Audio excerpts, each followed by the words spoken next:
जी बिल्कुल, आपने सही कहा असीम की जो नामांकन की जो प्रक्रिया है वो प्रक्रिया शुरू हो चुकी है और कक्ष में तमाम जो सभी जो वरिष्ठ जन हैं, जी। प्रधानमंत्री नरेंद्र मोदी समेत तमाम जो केंद्रीय मंत्रियों और राज्यों के मुख्यमंत्रियों का हमने जिक्र किया। एक भारी हुजूम के साथ संसद भवन परिसर में लाइब्रेरी से प्रधानमंत्री नरेंद्र मोदी की मौजूदगी में इन तमाम लोगों को लेकर वो सेक्रेटरी जनरल के कमरे में दाखिल हुए और वहां पर चारों सेट को समर्पित किया जा रहा है। साथ ही नामांकन की जो प्रक्रिया है उसको पूरा करने की कोशिश की जा रही है और इस तरह देश को हम कह सकते हैं कि राष्ट्रपति चुनाव के लिए जो एनडीए सत्ताधारी पार्टी की जो उम्मीदवार हैं द्रौपदी मुर्मू वो नामांकन दाखिल कर रही हैं, जबकि जो विपक्ष के उम्मीदवार हैं यशवंत सिन्हा वो 27 जून को अपना उम्मीदवारी का पर्चा दाखिल करेंगे और इसी के साथ राष्ट्रपति पद के जो चुनाव की उल्टी गिनती है वो शुरू हो जाएगी और देश को एक नए राष्ट्रपति। अच्छा राजेश, चूंकि हम इन तस्वीरों को, आप बाहर खड़े हैं, मैं इन तस्वीरों को अच्छे से देख पा रहा हूं, मेरा सवाल थोड़ा इससे हटकर और इसी से संबंधित है कि इस बार का जो राष्ट्रपति चुनाव है, चूंकि आप लगातार इन चीजों को बारीकी से देखते और समझते आ रहे हैं, इस बार का राष्ट्रपति चुनाव अगर मैं कहूं किन मायनों में खास है, किन मायनों में ऐतिहासिक इसे कहा जाए? देखिए, खास और ऐतिहासिक इसलिए भी कहा जा सकता है कि प्रधानमंत्री नरेंद्र मोदी के नेतृत्व वाली जो सरकार है केंद्र में वो हमेशा से प्रयोगधर्मी रही है। एक प्रयोगधर्मी योजनाओं को लाना, प्रयोगधर्मी तरीके से नए लोगों को प्रमोट करना और समाज के हाशिए पर पड़े जो लोग हैं उनको सत्ता में भागीदार बनाना, उनको सत्ता में साझेदार बनाना, ये उनकी कहीं ना कहीं एक खासियत रही है। और ये पहला मौका होगा जब देश में कोई राष्ट्रपति अगर द्रौपदी मुर्मू को चुनाव जीतने में अगर कामयाबी हाथ लगती है तो देश को पहला आदिवासी राष्ट्रपति जो है वो मिलेगा और यह कहीं ना कहीं इसका श्रेय प्रधानमंत्री नरेंद्र मोदी को जाएगा, एनडीए सरकार को जाएगा, भारतीय जनता पार्टी की सरकार को जाएगा। और उन्होंने, हम कह सकते हैं कि एक ऐसा तुरुप का पत्ता भारतीय जनता पार्टी और एनडीए की सरकार ने खेला है जहां विपक्षी जो हैं वो चारों खाने चित नजर आ रहे हैं, क्योंकि ये उम्मीद की जा रही थी कि आप बिहार में ही देखते होंगे कि जेडीयू और बीजेपी के बीच कई मामलों में रस्साकसी का दौर चल रहा था। ये उम्मीद की जा रही थी कि नीतीश कुमार का स्टैंड कुछ अलग हो सकता है, लेकिन आपने देखा कि नीतीश कुमार ने ट्राइबल राष्ट्रपति के नाम पर बढ़ चढ़ कर हिस्सा लिया। वो आगे आए और उन्होंने कहा कि हम ट्राइबल राष्ट्रपति का समर्थन करते हैं। इसी तरह बीजू जनता दल के जो नेता हैं, ओडिशा के मुख्यमंत्री नवीन पटनायक, उन्होंने भी कहीं ना कहीं अपनी रजामंदी की मुहर लगाई। हालांकि चूंकि उड़ीसा से आती हैं तो ऐसे में उड़ीसा का समर्थन अगर द्रौपदी मुर्मू को प्राप्त होता है तो यह एक, हम कह सकते हैं कि बहुत ही अपने राज्य के प्रति जो उनका समर्पण का भाव है उसमें सत्ता और विपक्ष दोनों साथ नजर आएंगे। तो इसलिए भी इसे याद किया जाएगा और समाज के हाशिए पर पड़े लोगों को, हालांकि महिला राष्ट्रपति देश को पहले भी प्रतिभा पाटिल के रूप में मिल चुका है, लेकिन ट्राइबल महिला अगर ये चुनाव जीतकर पहुंचती हैं राष्ट्रपति भवन रायसीना हिल्स पर तो कहीं ना कहीं एक बड़ी कामयाबी का दिन होगा कि जो समाज का अंतिम तबका है, जिसको प्रधानमंत्री नरेंद्र मोदी अपने पहले उद्बोधन के दौरान इसको स्पष्ट कर चुके हैं कि हमारी सरकार गरीबों की सरकार है, समाज के हाशिए पर पड़े लोगों की सरकार है। तो हम ऐसे में कह सकते हैं कि कहीं ना कहीं प्रधानमंत्री का जो उनका सपना है उस सपने को आगे बढ़ाता हुआ यह मामला आगे दिख सकता है कि समाज का जो आदिवासी तबका है, जो बिल्कुल हाशिए पर पड़ा तबका है, जिसे अब तक सत्ता में भागीदारी नहीं मिल पाई थी, उनको प्रधानमंत्री नरेंद्र मोदी ने सत्ता में भागीदार बनाया है। और इससे पहले भी दलित राष्ट्रपति का तोहफा देश को मिल चुका है। राष्ट्रपति जो वर्तमान में रामनाथ कोविंद हैं वह भी इसी सरकार की उपज है।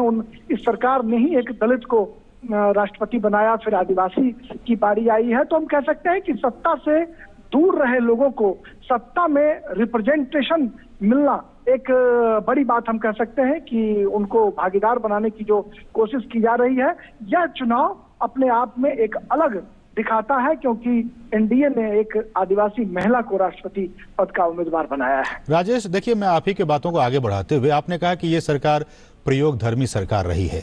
हमने देखा एनडीए 1 की बात की जाए, जब एपीजे अब्दुल कलाम को राष्ट्रपति बनाया गया, पूरे देश में इसकी चर्चा हुई। राजेश, आप भी उस वक्त एक्टिव एक्टिवली इस चीज़ों को कवर कर रहे थे। बहुत ही चर्चा हुई कि देखिए लीग से हटकर एनडीए ने, उस वक्त की सरकार ने एपीजे अब्दुल कलाम के नाम को आगे रखा, वो जीत कर आए, पीपल्स प्रेसिडेंट के तौर पर वो प्रसिद्ध हुए। अभी हमने देखा एक दलित राष्ट्रपति रामनाथ कोविंद के तौर पर, अब अगला नाम द्रौपदी मुर्मू के नाम।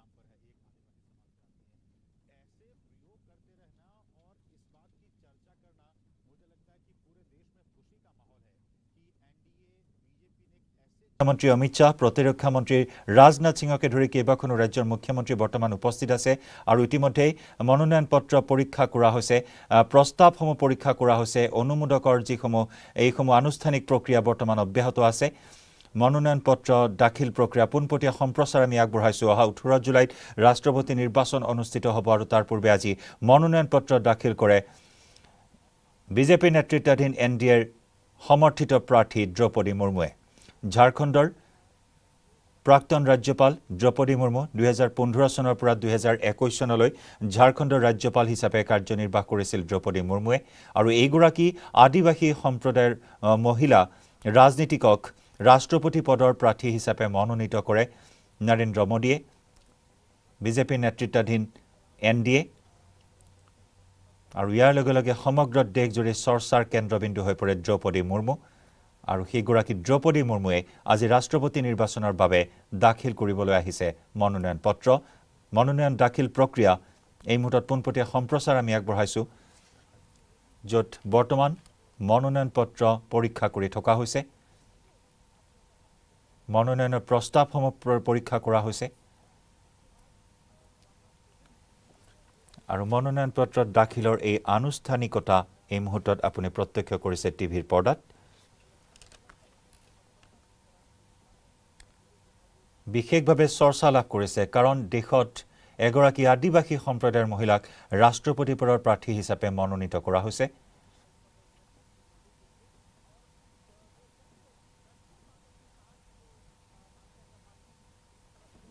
আৰু এই নিৰ্বাচনত দ্ৰৌপদী মুৰ্মু জয়ী হ'লে দেশে লাভ কৰিব দ্বিতীয়গৰাকী মহিলা ৰাষ্ট্ৰপতি।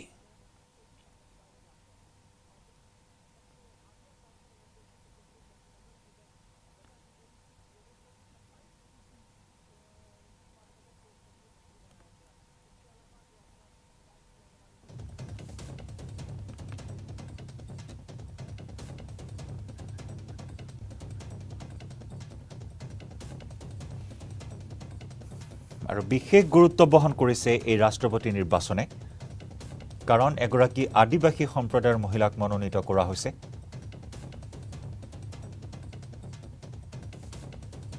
আৰু সমগ্ৰ দেশজুৰি এই বিষয়টোক লৈ ব্যাপক চৰ্চা হৈ আছে এইখিনি মুহূৰ্তত।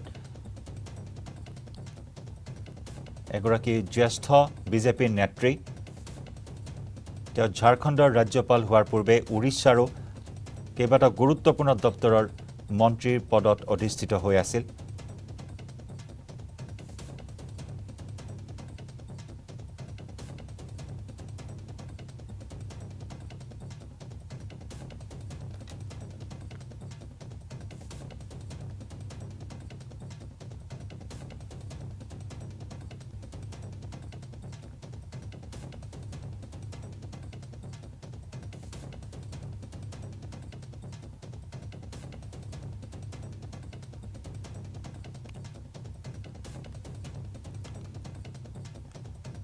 বিধায়িকা হিচাপেও তেওঁ কাৰ্যনিৰ্বাহ গ্ৰহণ কৰিছিল।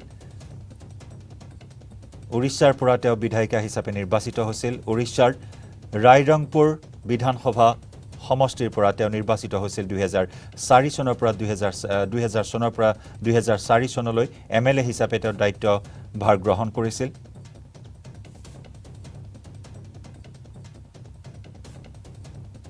আৰু 2015 চনৰ পৰা 2021 চনলৈ ঝাৰখণ্ডৰ ৰাজ্যপাল হিচাপে কাৰ্যনিৰ্বাহ গ্ৰহণ কৰিছিল দ্ৰৌপদী মুৰ্মুৱে। আৰু এইগৰাকী প্ৰবীণ নেত্ৰী, জ্যেষ্ঠ নেত্ৰীক ৰাষ্ট্ৰপতি পদৰ প্ৰাৰ্থী হিচাপে মনোনীত কৰা হৈছে। টিভি পৰ্দাত আপুনি প্ৰত্যক্ষ কৰিছে আৰু ইতিমধ্যেই মনোনয়ন দাখিল প্ৰক্ৰিয়া সম্পন্ন হ'ল। সংগ দিলে প্ৰধানমন্ত্ৰী নৰেন্দ্ৰ মোদী, গৃহমন্ত্ৰী অমিত শ্বাহ, প্ৰতিৰক্ষা মন্ত্ৰী ৰাজনাথ সিং, কেন্দ্ৰীয় মন্ত্ৰী সৰ্বানন্দ সোণোৱাল তাত উপস্থিত আছে। অসমৰ মুখ্যমন্ত্ৰী ডক্টৰ হিমন্ত বিশ্ব শৰ্মা উপস্থিত আছে। আৰু ইতিমধ্যে সম্পন্ন হ'ল দ্ৰৌপদী মুৰ্মুৰ মনোনয়ন পত্ৰ দাখিল পৰ্ব। আৰু ইয়াৰ সৈতে সময় হ'ল মিড ডে 18 পৰা বিদায় লোৱাৰ। নমস্কাৰ।